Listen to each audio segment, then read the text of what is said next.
YouTube, what is going on, guys? Welcome back to another video. Today I got a good article for you guys today. Going ahead, let's jump in and start this video.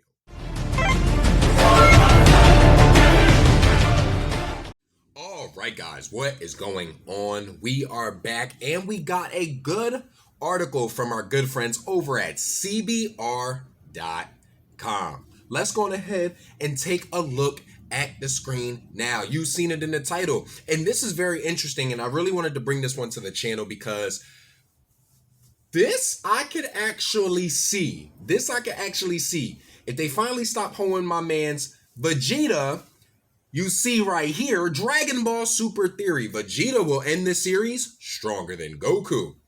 This is interesting, and I really want to read down this theory. And guys, remember, we know our facts enough and lore enough to know what we're jumping into. All right, let's hop right into it, okay? Goku is Dragon Ball Super's overpowered main character, but the series could end with Vegeta as his Saiyan superior, okay?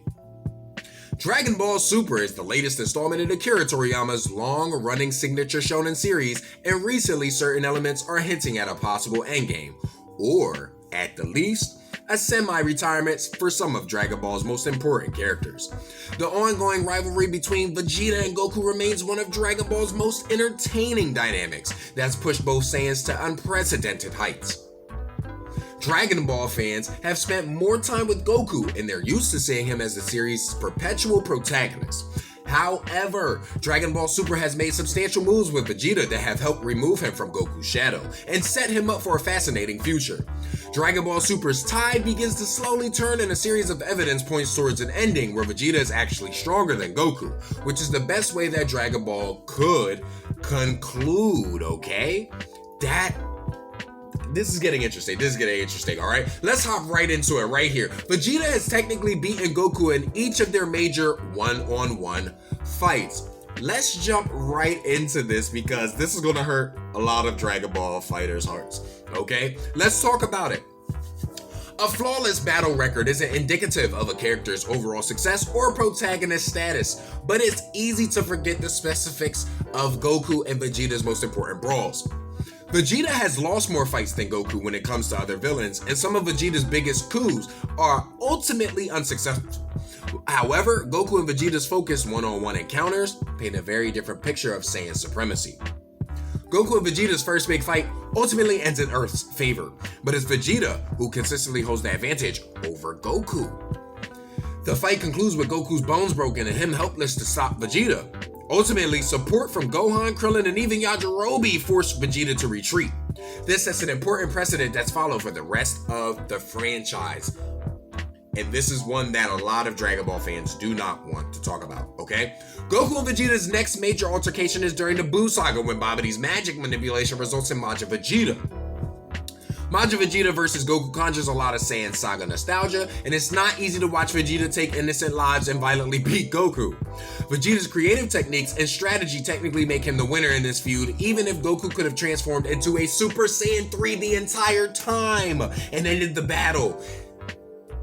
It's still Vegeta's win. To go one step further, Goku and Vegeta's friendly sparring match in Dragon Ball Super Superhero also concludes with Vegeta's narrow victory over Goku.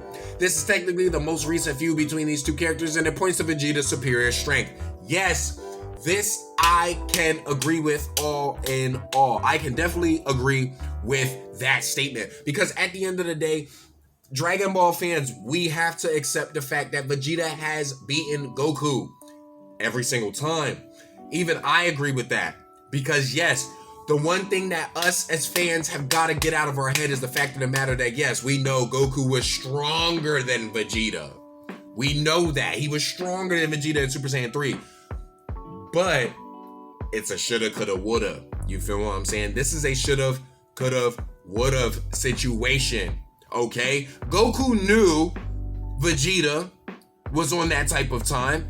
But we also know that Goku is a type of person that likes to play with his peoples. You feel what I'm saying? Until it's time to get serious until the very end. But Vegeta, he got the upper hand on him and he pretty much strangled the thought of Goku getting serious. You know what I mean? If that makes sense. Like, pretty much what I'm trying to say is Goku should have gotten serious way much more faster. He should have just ultimately turned Super Saiyan 3 rather than wanting to save Vegeta's pride. You feel what I'm saying? Let's go on ahead and hop a little bit more into it, okay? Right here, it's a more fulfilling and cathartic character arc, okay? Let's see what they're talking about. Okay? Goku has experienced incredible character development since the start of Dragon Ball. However, Goku's repetitive victories later on in the series run put him on a fairly predictable trajectory. Goku's achievements should not be diminished though, but the audience practically expects him to reach these milestones and be the best. Alternatively, Vegeta's story is much more compelling as one that's ripe in defeat, humility, and acceptance. Vegeta enters Dragon Ball Z with a massive ego and the belief that his status as Prince of the Saiyans guarantees him a privileged existence. It's humbling when Vegeta perishes for the first time on planet Namek, but not before he realizes that a lowly Saiyan warrior like Goku is worthy to become a Super Saiyan, but he isn't. Vegeta struggles with this realization, and it's only after he accepts himself as Goku's subordinate that he's able to evolve, atone, and find acceptance in his own way. Vegeta has gone on to match Goku's Super Saiyan milestones, but they mean more because of his painful process to get there. In Dragon Ball Super, Vegeta takes responsibility for the Saiyans' past sins, and he pledges to train Universe 6 Saiyans to be their best selves, okay? That has to be the biggest humility Vegeta took on, was when he decided to become a teacher. That in itself, you would not have thought Vegeta wanted to be. He don't care for people. You feel me? Let alone his own race, but that was very humbling. Let's jump into the next one. You feel what I'm saying? Right here, Vegeta's original Super Saiyan path has rewritten the rules, okay? This is something that I definitely would like to expand upon. Let's see what they're talking about, all right? There's no set path to become a Super Saiyan, and different individuals have ascended to this stronger plateau through unique triggers. A common condition with a Super Saiyan transformation is that the Saiyan in question witnesses the death of a loved one that pushes them over the edge, which is the case with Goku and future Trunks' transformations, or Gohan's Super Saiyan 2 ascension. Vegeta is special in the sense that it's his self-loathing and disappointment mixed with intense Saiyan pride that precipitates his first transformation. This sets Vegeta up for a path of unconventional transformations that are all more distinct than what Goku experiences. Let me see if they're going to actually talk about his Super Saiyan God transformation. I'm going to talk about it now before the article even brings it up, because that is one that ties perfectly in with this, paragraph. Let's talk about it. Vegeta's Super Saiyan 2 transformation involves him taking advantage of Babadi's Majin manipulation and gaming the Super Saiyan system to get the most out of these power infusions. Afterwards, Vegeta retains Super Saiyan 2 strength without needing to stay Majin. Additionally, right here, Vegeta manages to ascend to Super Saiyan God status entirely on his own, while Goku must resort to a 6-person ritual to access this godly strength. Vegeta is also able to reach future Super Saiyan milestones like Super Saiyan 4 and Super Saiyan Blue, while he skips over Super Saiyan 3. Other Saiyans, Goku included, aren't able to skip steps like this, and it reflects Vegeta's special superiority in this field. Guys, this is the one thing that I'm glad that he talked about in this article, is because the one thing that sets Vegeta definitely apart, and I want to say it now, is his royal bloodline. Mind you, Vegeta is a pure bloodline Saiyan. It is safe to say that Goku is a hybrid Saiyan. Not like Gohan and Goten. You feel what I'm saying? They are actual hybrids from the Saiyan bloodline. You feel what I'm saying? Mixed with human, alien, hybrid. You feel what I'm saying? But I mean out of Saiyans themselves, Goku is a hybrid. Like, he's like, okay, the best way to explain this is like Hinata being the main branch and Neji being the secondary branch. Goku's a secondary branch, whereas Vegeta is a main branch. So yes, it is pretty much just like Hinata.